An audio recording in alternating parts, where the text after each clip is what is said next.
Esta es la habitación. Duerme mi esposa y mis dos hijos.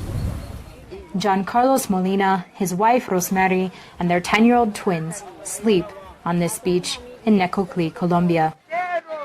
The twins caught chickenpox here. The marks are still on their face and arms. While sick, the children begged their parents to leave this place.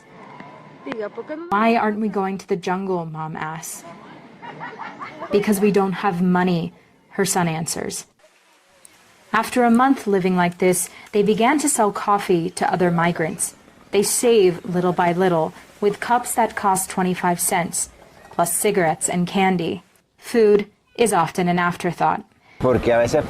Sometimes to save, because eating here is expensive. We try to eat very little. The kids eat well, but we try to cut down.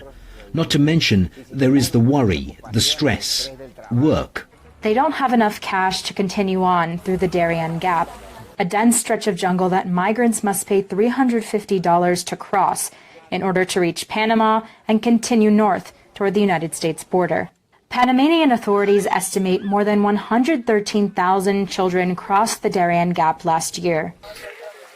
Children are more vulnerable to the health risks of migration and living outdoors with limited access to hygiene and clean water. On Necoclí's beaches, it's in plain view. Skin rashes, sunburn, infections, diarrhea, and respiratory viruses are also common. VOA went with Red Cross staff as they evaluated the cases of children living on the sand. Try to give him the medicine as it indicates there on the medical formula, okay? If you see there's no improvement, take him in again. The Red Cross estimates its workers attended to nearly 6,000 children here in 2023. And that's before the jungle, where organizations have no reach. At least 13 children died or went missing in the gap in 2022, according to the International Organization on Migration. In the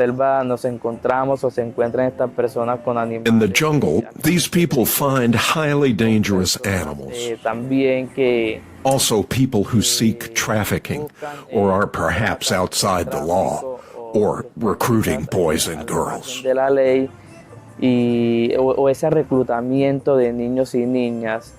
Elsewhere on the beach, David Diaz and Flor Rodriguez accept a ticket for their 3 kids to eat lunch that day at a small kitchen run by a charity in town. They're 11, 5, and 1-year-old. An organization called Compartir, which in Spanish means to share, works with local Catholic nuns to offer meals twice a week.